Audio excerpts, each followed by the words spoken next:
Live from Fargo and serving you on TV, online, and on the go. This is Valley News Live at 6. If you're noticing more cockroaches in your homes, you're not alone. A local pest control company says it's getting twice as many calls to take care of roaches than it did last year. Valley News Team's Rose Itzkovitz investigates why the creepy crawlers seem to be crowding the area. Out-of-towner Kelsey Rush stopped in Fargo to visit an old friend, but she was greeted by more than just a human. Roaches are kind of a new thing to me. I grew up in Bismarck and I have not seen them. So, I mean, that's something that's coming into the area. She helped her friend decorate the apartment with traps after an initial spraying by the landlord didn't work. But they're not alone, and not just because they share an apartment with cockroaches. Midwest Pest Control says it's twice as busy this year as it was last year. 20 times 52 would be over 1,000 calls. Over how long of time? For this year. And last year, if we're doing twice as much, we probably did 500 calls. And Fargo Cass Public Health tells me they've received many calls as well. For our department, we've received more than usual on apartment buildings over the last couple months compared to the last year. So why are the roaches multiplying like, well, roaches? We probably have more apartment buildings in Fargo-Moorhead than we used to. So if they get into one unit, they have a tendency to travel. John Holland says people moving into the area might not get rid of the roaches quickly enough. For people like native to North Dakota, it's a strange bug. We get excited right away. To them, it's probably more commonplace from where they grew up. And then they multiply. Because of the nature of the German cockroach, they carry their egg sac with them and don't deposit it until nymphs are ready to be born. So therefore, their birth rate and success rate is extremely high, almost 100%. Bruce Tarleson of Building Inspections says often the complaints might not make it from public health to his department, where it could get resolved. There are owners that do retaliate. That can happen, but it's out of our hands at that point. And there are people that back off on complaints when that does happen. Another possibility, an entomologist at NDSU says the bugs could develop a resistance to certain insecticides. If those insecticides are being currently used for management and are not effective anymore, then certainly you could see an increase in German cockroaches. Midwest Pest Control says to avoid resistance, they always update their insecticides and change them up. But that may not have been the case in Kelsey Rush's friend's apartment. There's multiple sprayings going on. They sprayed in the apartment here, but it didn't take long before she was seeing them again. Meaning her landlord might need new approaches to killing the roaches. Rose Itzkovitz, Valley News Live. And while residential areas are reportedly having a greater pest problem this year, Fargo Cass Public Health says it hasn't received a roach report in restaurants in 4 months. The last one it received was unsubstantiated. Now, if you need help uncovering fraud or corruption in your community, here's some advice. Call our whistleblower hotline. We'll do our best to get to the bottom of it. Call 701-237-6576 and leave your tip. A member of our investigative team will get on the case and go to work to expose the truth. Nearly 80 fugitives wanted on federal, state, or local felony warrants have been arrested in the Fargo-Moorhead area. Operation Deja Vu was a joint effort of the U.S. Marshals Service's High Plains Fugitive Task Force and Fargo's Metro Street Crime Unit. It focused on finding 100 known gang members or gang associates and fugitives who have committed violent crimes or trafficked in narcotics.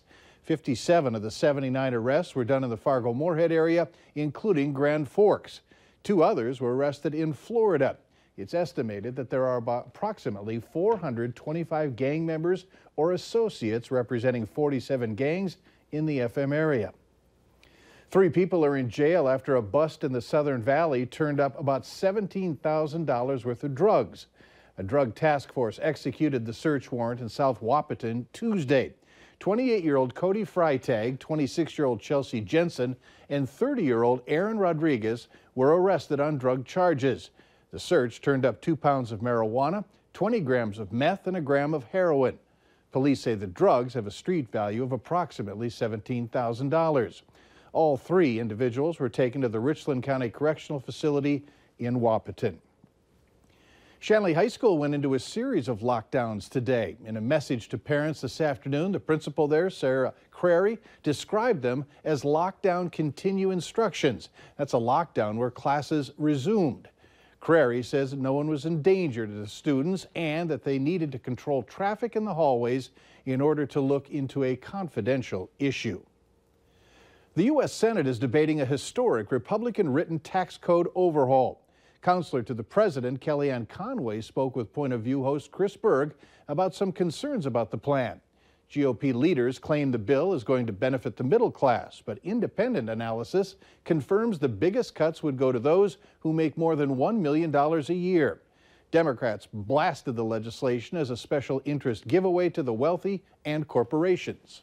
What's happened here over time is that people feel that they've been screwed by the tax system, and they're very skeptical that they would actually get relief. Who can blame them? Over the last 8 to 10 years, their taxes have gone up, the regulations have increased, energy independence has been an afterthought. And so we've been very hostile to economic growth. You can catch the full interview tomorrow night on Point of View with Chris Berg on KX4 at 6:30.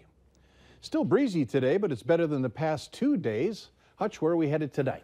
Well, temperatures are on their way down into the 30s, and that's where we'll spend most of the evening. The wind, though light compared to the last couple of days, no gusts, but definitely just a little bit of a south breeze. Grand Forks, much the same, with temperatures slipping into the 20s already by bedtime.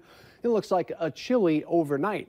Now, the warm weather we've been experiencing in the afternoon does look like it will stick around, Mike, but there is some frigid air on its way back to the valley. I'll have details on when that returns and a little bit more insight on how long it sticks around here in just a few minutes. All right, look forward to that. Thanks, Hutch. You bet. A wildfire that's burned about 800 acres in southeast North Dakota is under control. Richland County's emergency manager says firefighters from 10 different departments helped battle the blaze in very windy conditions. The fire is about 3 miles long and 2 miles wide. Firefighters from the U.S. Fish and Wildlife Service monitored the fire overnight. No one was hurt. There's more heat directed at Minnesota U.S. Senator Al Franken. The Senate Ethics Committee has just opened a preliminary inquiry on Franken's allegations. This after another woman is accused of groping her during a photo op while he was taking part on a USO tour. Army veteran Stephanie Kemplin says that the incident happened in December of 2003. Kemplin says that when she was asked to take a picture with Franken, he put his arm around her and grabbed her right breast for 5 to 10 seconds. Kemplin is the 5th woman to accuse Franken of inappropriate touching. People with autism spectrum disorders and obstructive sleep apnea will now be allowed to be prescribed medical marijuana in Minnesota. State health officials say that they're adding the 2 new conditions to the list of those that qualify. The health department takes suggestions each year on conditions that might be added as qualifiers to receive medical marijuana.